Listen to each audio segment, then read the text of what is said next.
Amém, irmãos? Espero que todos estejam bem, todos estejam em paz. Vamos orar pela palavra. Senhor, obrigado por mais um dia na tua casa, obrigado pela oportunidade que nós temos de cantar louvores a ti e aprendermos a tua santa palavra. Pedimos em nome de Jesus que o Senhor venha nos dando entendimento e sabedoria. No nome de Jesus, amém. Amém, irmãos? Chegamos em Neemias capítulo 10. E normalmente, esses capítulos em que nós temos genealogias, longas listas de nomes, primeira coisa, o pregador se pergunta, o que eu faço? Porque veja, se não fosse interessante e se não fosse importante, as listas de nomes e as genealogias não estariam na Bíblia.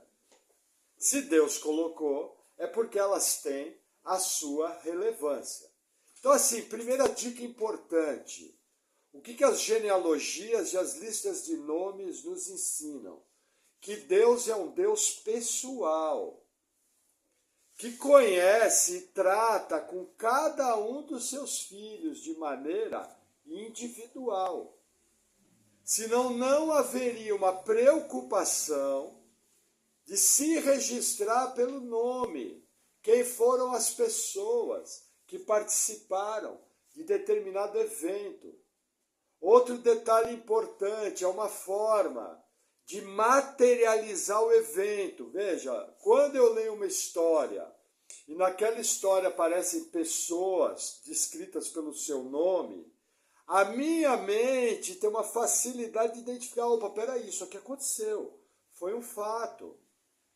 Havia uma plateia, pessoas testemunharam aquilo, pessoas vivificaram aquele milagre, vivificaram aquele evento.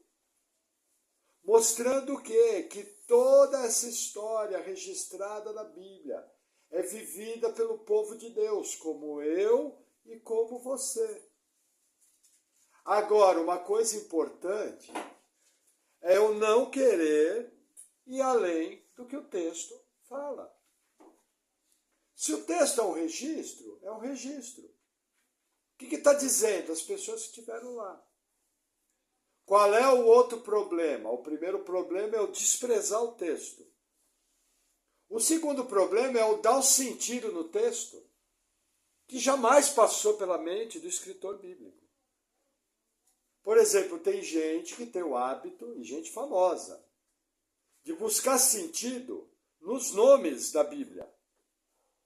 Azael quer dizer, por exemplo, todos sabem que Rafael é Deus cura, El é Deus, Rafa é cura. Mas por que os nomes têm sentido? É cultura hebraica. Por que os nomes estão ligados a Deus? Vários nomes terminam com El. El é o nome da divindade. Faz parte da cultura. Da mesma maneira que você chega num país católico como Portugal, Espanha, Brasil, Itália, México, você vai ver os nomes das pessoas com vários santos da santologia católica. Então, assim, jamais fique procurando sentido no nome. A não ser quando o texto me dá esse sentido. Por exemplo, o anjo que visitou a família de Sansão se auto-intitulou Maravilhoso. Mas por quê? Porque ele estava querendo mostrar que ele era o anjo do Senhor. O texto está mostrando que ali foi uma teofania. Foi uma das aparições de Jesus pré-encarnado. Agora, tirando essas exceções, por exemplo, se chamará Emanuel. O texto fala que quer dizer Deus conosco. Então eu só devo tratar com nomes e o seu significado quando o texto assim o faz. Por quê? Porque existe um hábito no meio evangélico, tem até um nome curioso, chamada onomatomancia. Olha que nominho. Que quer dizer o quê? Que de acordo com o seu nome, você vai ser abençoado ou você vai ser amaldiçoado. Coitada da Maria das Dores. Correto? Então, assim, cuidado com o misticismo. Cuidado com coisas. E quando aparecer na sua leitura bíblica uma genealogia, faça a leitura, passe pela lista tranquilamente e avance no texto. Amém? Então vamos iniciar nossa pregação. Neemias 10, versículo 1 diz assim: E os que selaram foram Neemias o governador, filho de Acalias, e Zedequias, Seraías, Azarias, Jeremias, Passura, Amarias, Malquias, Ratos, Sebanias, Maluque, Arim, Meremote, Obadias, Daniel, Gineton, Baruque, Messulão, Abias, Miamim, Maazias, Bilgai, Semaías. Estes eram os sacerdotes e os levitas. Vamos fazer uma pausa no 9 aqui. O que está acontecendo aqui? Eles estavam comemorando as festas judaicas. Eles fizeram a leitura da lei por 3 horas. Eles fizeram confissão de pecado e orações de louvores por 3 horas. E eles reafirmaram a sua aliança. A aliança igual a de Deuteronômio 28. Eles estão renovando a aliança com Deus. Eles fizeram confissão dos pecados dos antepassados. E ao concordar e renovar a aliança, esse texto está mostrando quem é que assinou junto. Foi algo pautado, teve uma ata. Foi colocado no papel. Diferente do que aconteceu na aliança original, diante do Monte Ebal e Monte Gerizim, Deuteronômio 28. Lá não foi colocado nome por nome no papel. Por quê? Porque estavam diante ali de Moisés mais de 3,5 milhões de pessoas. Imagina eu colocar uma lista dessa nas Bíblias. Então o que o texto está registrando aqui? Primeiro, o governador Neemias foi o primeiro a assinar. Segundo, os sacerdotes. Terceiro, os levitas. E depois, as pessoas importantes do povo. Do versículo 1 ao 27, aqui está mostrando a nata da sociedade. O que Esdras, ao escrever esse livro, está querendo nos mostrar? A sociedade como um todo fechou questão. A sociedade como um todo fez uma aliança direta com Deus. A sociedade como um todo está buscando a face de Deus através da obediência à lei. A sociedade como um todo compreendeu que o juízo de Deus veio, porque a lei de Moisés foi transgredida. E eles entenderam que o único caminho para se livrar do juízo é a obediência. Lembra que o alfabeto do crente é O, B, D, C? Esse é o alfabeto do crente. E ainda mais em dias da antiga aliança, que era uma aliança condicional, ligada à posse da terra, ligada a bem-estar físico, ligada à prosperidade financeira. Hoje em dia eu tenho que obedecer? Tenho, mas já não existe mais promessa de terra. No Novo Testamento já não existe mais promessa financeira.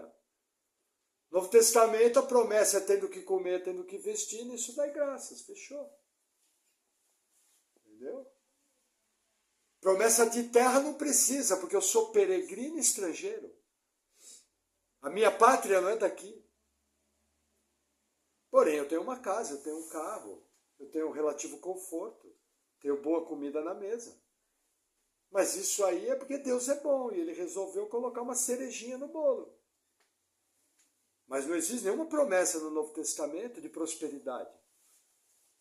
Na verdade, 2 Coríntios 8 e 9 fala o seguinte, olha, se Deus puser uma grana na sua mão, você dá de oferta na obra. Para que Deus multiplique mais ainda o recurso, para que você possa ofertar mais ainda. Mas você faz isso não para a prosperidade sua. Você faz isso para a prosperidade da obra de Deus, do projeto de Deus. Ou hoje, pessoas ignorantes da palavra ou mal intencionadas, os lobos roubadores, eles pegam passagens como essa e tiram proveito do povo. É o chamado pequenas igrejas, grandes negócios. Entendeu? Então, assim, é muito importante, quando eu lido com os textos do Antigo Testamento, eu entender o que o texto está falando e extrair o princípio. E ao extrair o princípio, eu obedeço o princípio. E qual o princípio que está em jogo aqui? Fidelidade a Deus. Como que a fidelidade a Deus se manifesta no Novo Testamento? Nós fomos eleitos na eternidade passada para sermos filhos de Deus, separados como nação santa, povo de propriedade exclusiva do Senhor, para as boas obras. Ponto final. Hoje em dia se inverteu esse evangelho. As pessoas estão chegando na igreja porque elas têm um projeto de vida, elas têm coisas que seduzem os olhos dela, elas têm coisas que a natureza carnal dela anseia de uma maneira muitas vezes irresistível, e um dia falaram para ela que existia um grande supermercado chamado igreja. E aí, como consumidores de shopping center, elas se aproximaram da igreja para ter bênçãos financeiras. Só que isso não é evangelho. Embora Deus não tenha dificuldade nenhuma em nos abençoar. Em relação a boa parte dos nossos irmãos que se reúnem na África, na Polinésia e no Sudoeste Asiático, todo mundo que está aqui nessa sala é milionário. Porque tem gente lá que tem que caminhar 25 quilômetros a pé para ir para o culto. E não tem nem um chinelo para pôr. E no almoço ele comeu mandioca com um pouquinho de terra. E todo mundo aqui almoçou bem mais que mandioca. E todo mundo tem mais que um chinelinho para pôr no pé. E se você não tem um chinelinho para pôr no pé, sua igreja está falhando, porque é papel dela te ajudar. Que esse é outro fator que Deus nos prospera, para abençoar os irmãos. Agora, o que está em jogo aqui? Fidelidade. A pergunta desse capítulo é sobre fidelidade cristã. É sobre Mateus capítulo 6. Buscai, primeiramente, o reino dos céus e a sua justiça, e as demais coisas serão acrescentadas. Amém? Vamos avançar. Versículo 28.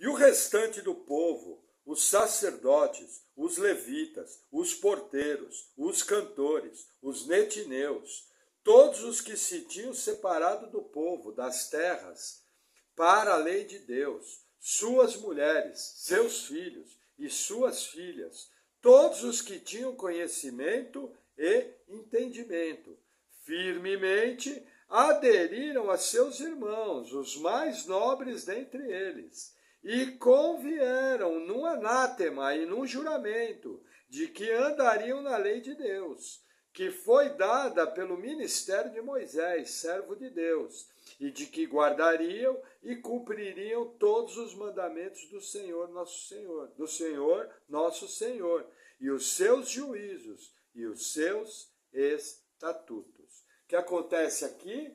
Confirmando o que eu falei, o povo todo, juntamente com a nobreza, juntamente com os sacerdotes, juntamente com os levitas e juntamente com os administradores, eles concordaram num anátema. O que é? Malditos sejamos nós se desobedecermos a lei. Anátema quer dizer maldição.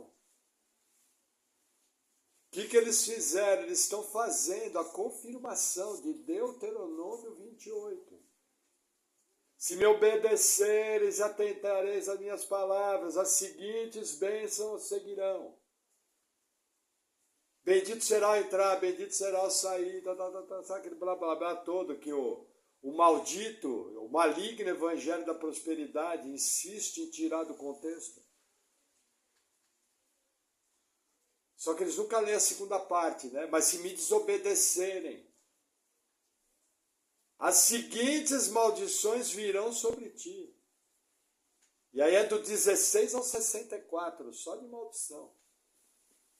Essa parte ninguém fala, porque essa parte não enche gasofilácio. Essa parte não dá grana.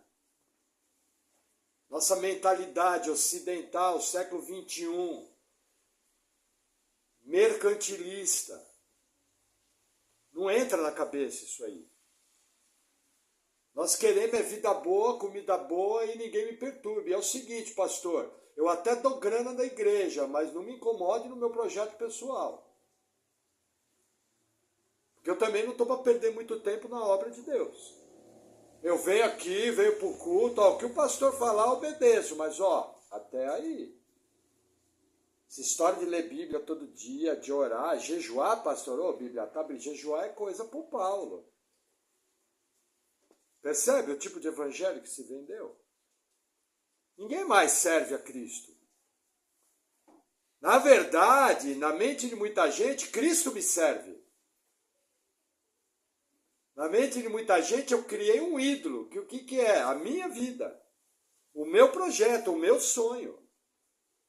E esse Deus aí, que bom que ele criou o universo, então ele vai ser bom para cumprir o meu sonho. As pessoas não falam isso com suas palavras, mas muitas vezes falam isso com sua atitude.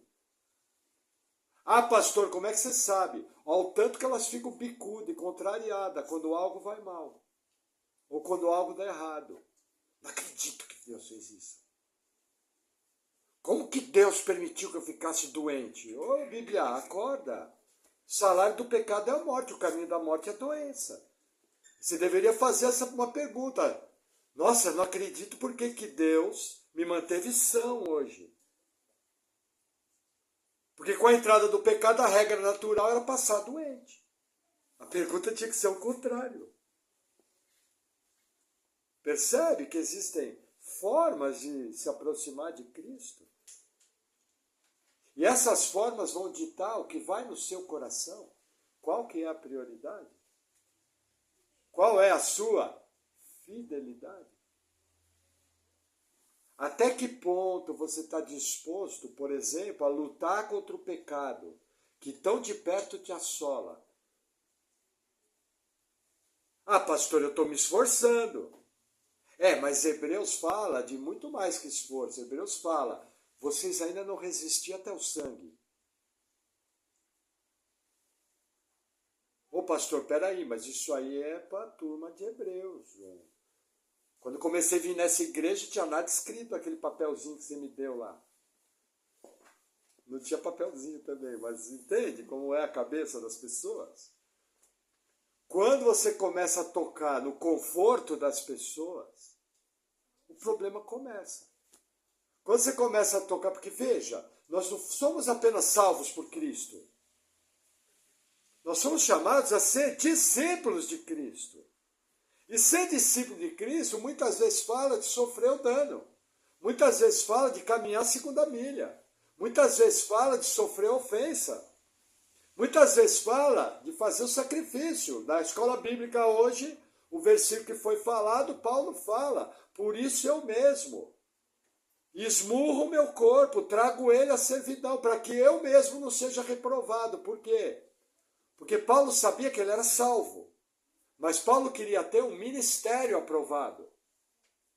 E Paulo sabia que ele ia responder para Cristo qual era o seu ministério. E nós sabemos que nós vamos responder junto para Cristo de que maneira nós vivemos a nossa única vida aqui na terra. E o que nós fizemos também através da igreja e através da nossa vida. Glória a Deus que já estamos salvos pela graça e o nosso passaporte para Nova Jerusalém está carimbado. Já pensou se você perdesse salvação cada vez que você fosse infiel? Coitado do anjo, né? Ele ia ter que passar branquinho no livro da vida, apagou o nome. Aí você pediu perdão, escreve de novo. Ó, no meu caso, com 6 meses, o livro da vida no meu nome estava com 1 centímetro de branquinho. Porque sempre a gente peca. Percebe que a salvação tem que ser graça? Percebe que quem tem que garantir a salvação é Jesus? Frase clássica do vosso pastor, não está na Bíblia. Se dependesse de nós garantir a salvação, a gente dava um jeito de perder. Tenho certeza, ó, nenhum aqui nessa sala escapava. Eu vou dizer mais, eu ia ser o primeiro a levar todo mundo para o inferno. Sabe a pecadolândia? Acabei de criar uma palavra, Diego. Pecadolândia eu ia liderar. Começa a analisar a sua vida de perto. Começa a trazer para perto da sua vida essa palavra fidelidade e compromisso. Dá uma confrontada com o que os grandes heróis da fé fizeram. Ah, pastor, mas eles eram heróis. Não, eles eram irmãos como eu e você. O mesmo Espírito Santo que habitava neles habitava em nós. Habita em nós. O mesmo. Essa mentalidade que eles eram heróis, desculpe falar, irmão, isso é catolicismo romano. Isso não é Bíblia.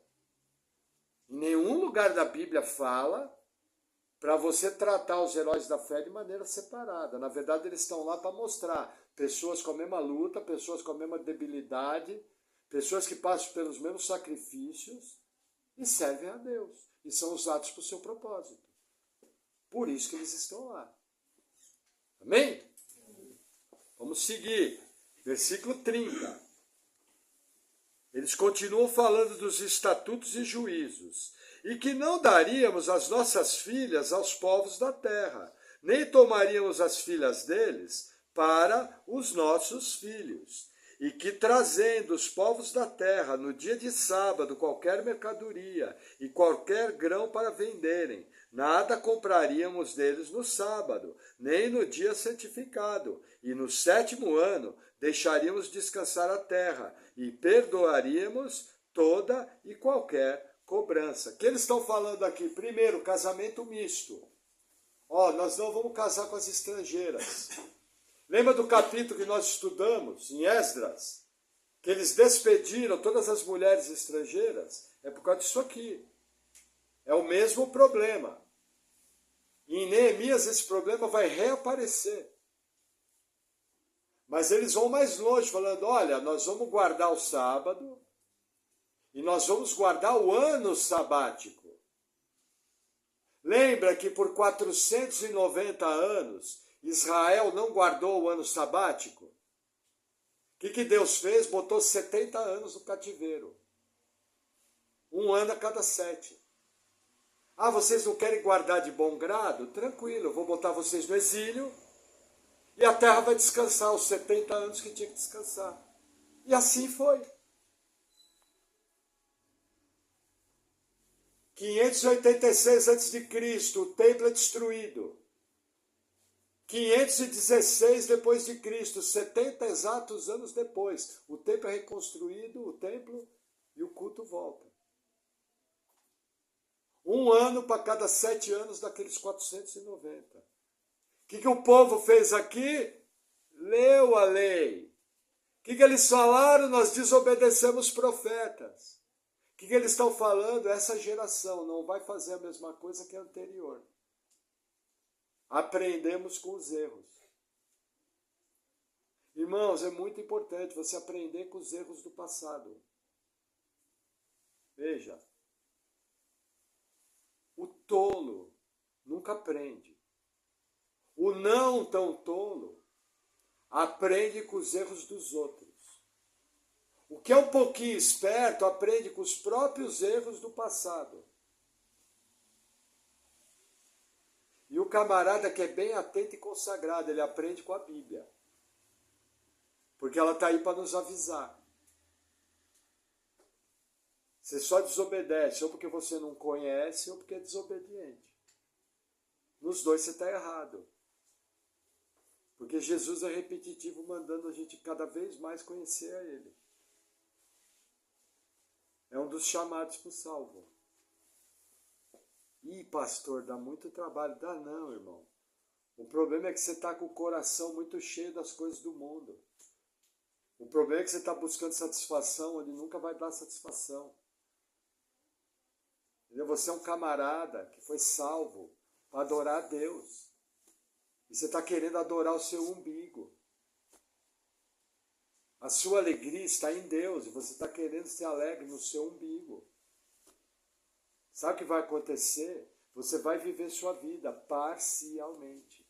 Você nunca vai experimentar plenamente a paz que transcende todo entendimento. Isso aí só uma vida de comunhão com o Espírito residente em nós. Irmãos, não estou falando para ser o Zé Igreja, não é isso. Os irmãos me conhecem. Qualquer brecha que eu tenho, eu estou nos morros. Estou fazendo trilha, misericórdia. Os caras olham para mim e falam, cara, onde é que você arruma tempo para fazer trilha? Fala, não sei, mas eu dou um jeito. Eu gosto de estar lá. Mas assim, você pode viver a sua vida. Desde que você viva a sua vida de acordo com aquilo que Deus está dirigindo. E vão haver situações onde vai requerer uma consagração maior. Mas, irmãos, eu sirvo o Senhor há 25 anos. Na boa, é pontual. Andar com Deus é um prazer. Andar com Deus é muito legal. É joia.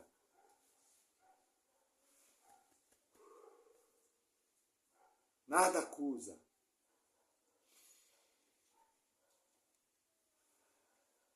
Gente, isso aí não tem preço. A sua consciência está pura diante de Deus, consciência limpa, não tem preço. E não é tão complicado, nós é que complicamos. Amém? Vamos seguir, versículo 32. Também sobre nós pusemos preceitos, impondo-nos cada ano a terça parte de um ciclo, para o ministério da casa do nosso Deus, para os pães da proposição, para a contínua oferta de alimentos, e para o contínuo holocausto dos sábados, das luas novas, para as festas solenes, para as coisas sagradas, e para os sacrifícios pelo pecado, para expiação de Israel, e para toda a obra da casa do nosso Deus. Irmãos, o que está falando aqui? Recurso financeiro para o serviço prático do templo. O que eles estão falando? Olha, além de obedecer, nosso bolso se converteu. E eles foram no órgão mais sensível do corpo humano, o bolso. E meteram a mão no bolso para contribuir com a obra. Percebe? Ninguém pediu. Não teve que ficar fazendo barganha. Não teve que ficar fazendo negócio. A pessoa entendeu que o seu papel e a sua honra é manter a obra. Irmãos, se nós tivéssemos entendimento da bênção que é contribuir, os irmãos iam sair no tapa. Ia chegar para mim e falar, pastor, essa caixinha aqui está muito pequena. Pastor, enche de QR Code na igreja inteira. Que agora nós vamos arrebentar de botar dinheiro aqui. Lógico, graças a Deus, Deus tem nos mantido. Eu tenho meu trabalho secular. Mas eu sei de alguns irmãos que contribuem. E ao contribuir, eles estão tirando grana do seu conforto e da sua família. Não porque o pastor tem olhinho azul, mas foi porque entenderam a bênção que é contribuir. E ao fazer isso, eu sei que eles estão tirando do bem-estar da sua família. Podia estar comendo um pouco melhor, podia estar vestindo um pouco melhor, podia estar vivendo com um pouquinho mais de folga, mas por amor da obra. Entendeu a honra, meteu a mão no bolso. Agora é lógico, da maneira que Coríntios fala. De maneira proporcional, de maneira espontânea e de maneira alegre. Se não for dessa forma, não adianta nada. Ah, tá aí o dinheiro, pastor. Entendeu? Os irmãos sabem que, por exemplo, nós nunca tivemos envelope com o nome. Eu não quero saber quem dá. Entendeu? Alguns, mais ou menos, a gente sabe. O Espírito Santo mostra. Mas eu não quero saber quem dá. Entendeu? Porque isso aí faz parte do culto pessoal. Mas é uma honra contribuir. Tem um lanche que você traz, uma carona que você dá, uma cesta básica que você ajuda, uma roupa que você dá para um irmão, para uma família. Você está contribuindo. Os irmãos conhecem a minha história. Meus filhos só andavam com roupa de marca, só andavam com roupa de shopping. Numa época que eu não podia chamar minha esposa de meu bem, que o banco vinha e tomava. Ia para leilão. Tanta dívida que tinha, mas meus filhos foram conhecer McDonald's. Porque os irmãos da igreja pagaram. Porque eu não tinha grana para levar no McDonald's. E não tinha problema nenhum com isso. E eles também não tinham problema nenhum. E quando os irmãos falaram que ia levar no McDonald's, eu falei, ô glória, leva mesmo. Amém, recebo. Entendeu? As roupas dos meus filhos seria impossível para mim comprar. Impossível. Primeiro carro bom que eu comprei, não fui eu que comprei, foi o irmão que me vendeu. O irmão falou, vai comprar meu carro. Eu falei, você está maluco? Não, você vai comprar meu carro. Eu falei, irmão, vamos conversar sério, você sabe que eu não tenho condição de comprar seu carro. Ele falou, não, quem não entendeu foi você. Você vai comprar meu carro. E aí ele fez uma proposta que eu não podia negar. Mas na verdade foi ele que me vendeu o carro. Não fui eu que comprei o carro dele. E olha a bênção. Percebe? É o que está aqui. Grana. Por que as pessoas ficam tão incomodadas quando se fala de dinheiro? Por que dói tanto? Por que a primeira acusação do mundo é que se fala em dinheiro na igreja? Alguma coisa está errada. Amém? Vamos seguir. Versículo 34.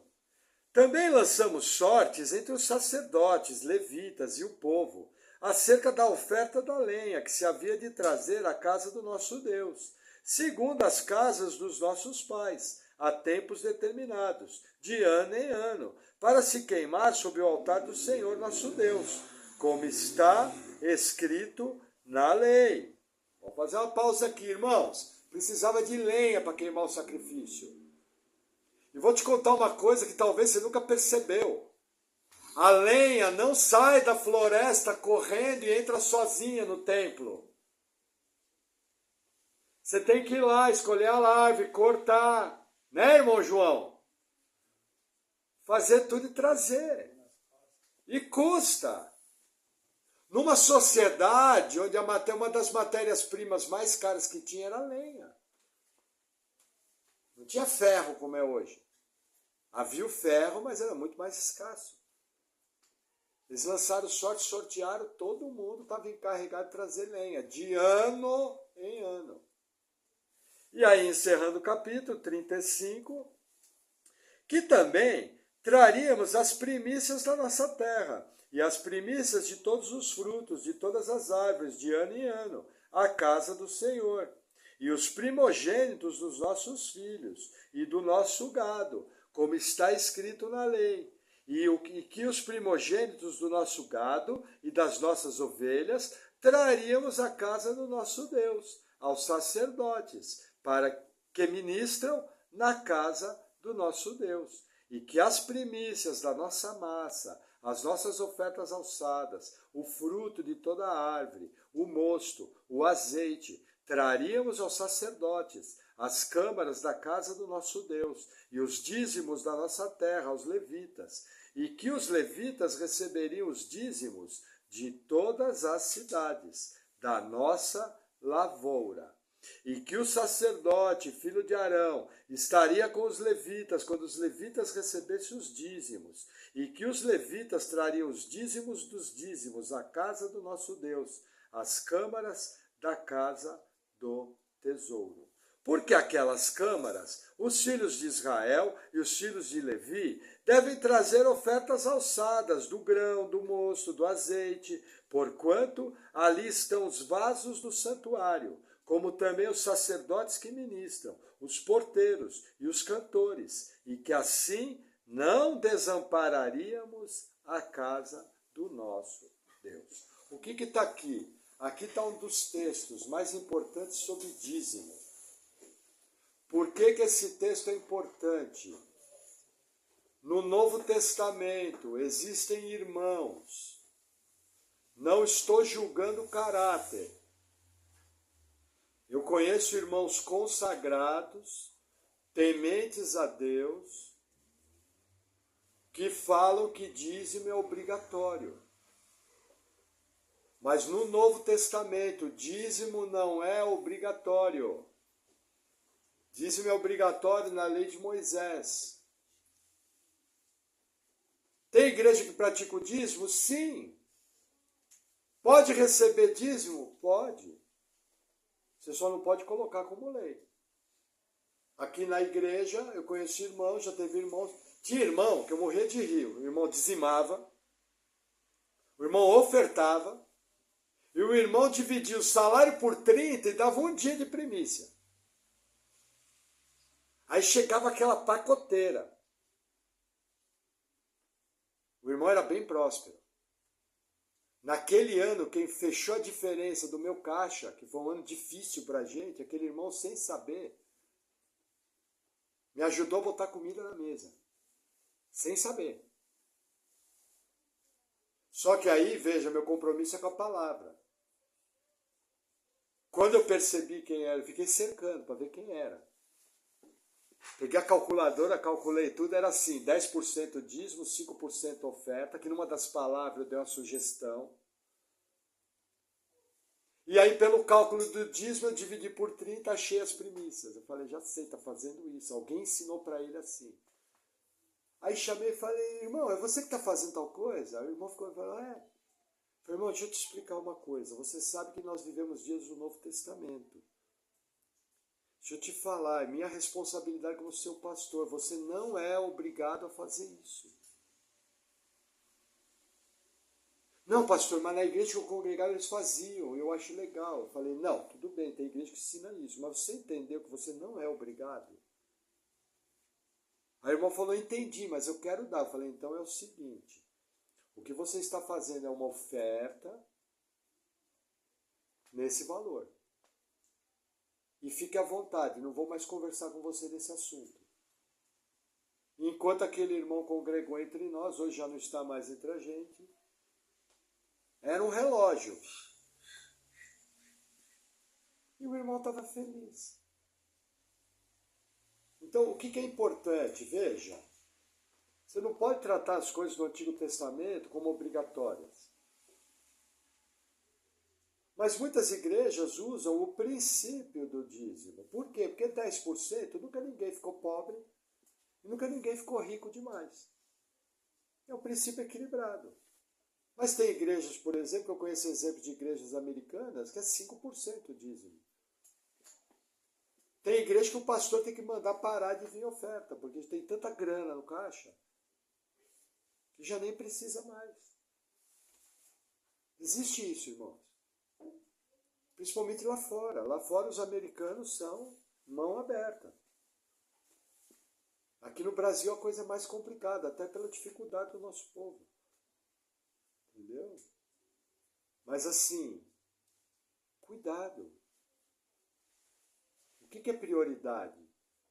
Você vê as necessidades? Você está atento para as necessidades dos irmãos? Atento para as necessidades da igreja? Por exemplo, nós estamos aqui há 10 anos. Sempre quem pagava água e luz era eu. Agora eu posso falar por quê? Porque já tem oferta dos irmãos em que eu não pago mais a água e a luz. Nem o meu celular. Nem o celular da irmã Paula. Sabe por que isso acontece? Porque alguém resolveu abrir mão do seu conforto e tirou o dinheiro que era dele que ele não tinha obrigação nenhuma de dar, e resolveu contribuir na obra. Um monte de coisa que está aqui dentro foram os irmãos que compraram e colocaram para uso da igreja. Tem família aqui da igreja que é abençoada com cesta básica. Por quê? Porque eu comprei? Não, porque os irmãos foram lá e compraram. Isso é cristianismo. E é assim que tem que ser. Amém? Deixa eu ler um texto aqui do Novo Testamento que é bem importante. Vamos em 1 Coríntios, capítulo 5. Se você está com dificuldade de achar 1 Coríntios, ela fica entre Mateus e Apocalipse. Vai passar lá Atos, Romanos, vai chegar em 1 Coríntios capítulo 5. Vamos ver alguns elementos do Novo Testamento. 1 Coríntios 5, versículo 11. Diz assim: mas agora vos escrevi que não vos associeis com aquele que, dizendo-se irmão, for fornicador, ou avarento, ou idólatra, ou maldizente, ou beberrão, ou roubador, com o tal, nem ainda comais. O que está falando aqui? Veja, separação bíblica. Pessoa que se diz cristã, que anda desordenadamente, que anda nesses pecados, fora da comunhão, com o tal nem comais. É de entendimento de alguns pastores que esse nem comais aqui nem toma ceia junto. Mas eu vou mais longe, não é apenas a pessoa ser tirada da ceia, banco. É a pessoa também ter comunhão na casa dos irmãos, porque refeição é íntimo. Então assim, aonde que está a fidelidade hoje? Na consagração bíblica. Não andando de maneira desordenada. Você tem que buscar andar com pessoas que vão dar crescimento à sua fé. Pessoas que estão nessa prática aqui, você tem que evangelizá-las e chamá-las ao arrependimento. Amém? Que mais? 1 Coríntios 9. Vamos lá. Versículo 13. Só vamos relembrar. Não sabeis vós que os que administram o que é sagrado comem do que é do templo, e que o que de contínuo estão junto ao altar participam do altar? Assim ordenou também o Senhor aos que anunciam o Evangelho, que vivam do Evangelho. O que Paulo está falando aqui? Do sustento dos presbíteros. Qual que é o exemplo que Paulo está usando? O texto que eu acabei de ler. Aquela base em Deuteronômio. Paulo usa o exemplo do templo. Quem vive do templo, come do templo. Irmãos, não tem problema nenhum. Eu, no caso, eu trabalho. Mas se os irmãos resolvessem falar, pastor, ó, não queremos mais que o pastor trabalhe, nós vamos pagar um salário para o pastor. Se a igreja pagar tanto, tá bom? Dá para o pastor viver? Você vai cuidar só da gente. Não haveria problema nenhum. Como acontece em vários lugares.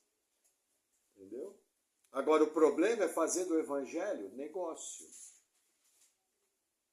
O problema é a grana subir para a cabeça e Mamon passar a ser o Deus.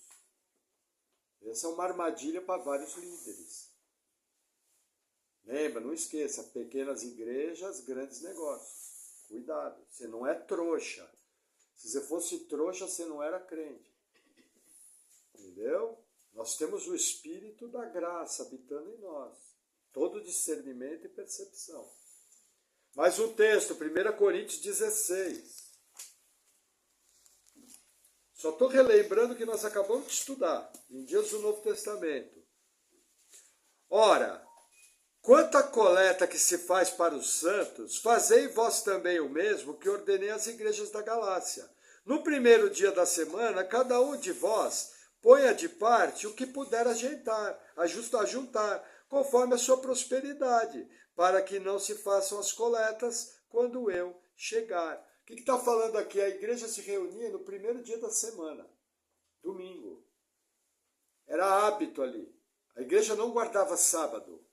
como alguns querem forçar na internet. Ah, pastor, preciso guardar o domingo? Não. Ah, eu quero guardar. Entre você e Deus. Guarde e guarde bem guardado. É o seu culto. Entendeu? Desde que não seja salvítico, não há problema. Mas a coleta aqui era frequente e proporcional. Feita de maneira antecipada. Paulo está mandando fazer. Amém? 2 Coríntios 6. Vira algumas páginas aí.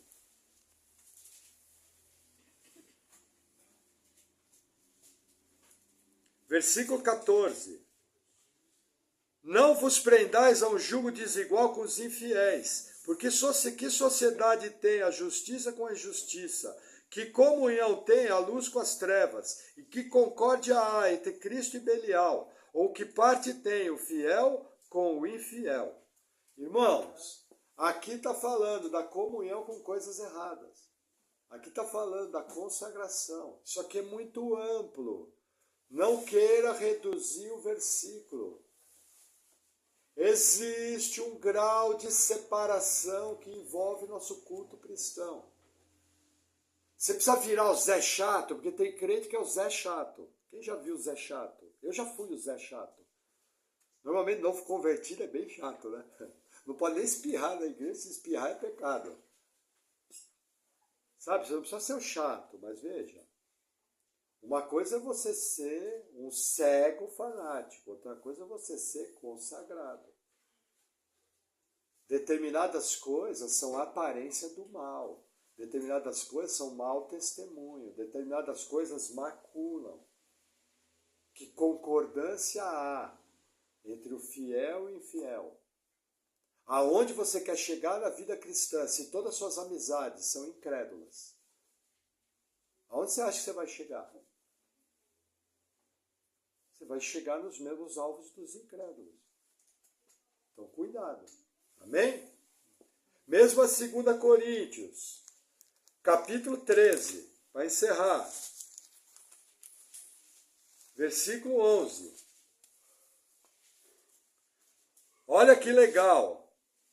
Quanto ao mais, irmãos, regozijai-vos, sede perfeitos, sede consolados, sede de um mesmo parecer, vivei em paz, e o Deus de amor e de paz será convosco. Amém?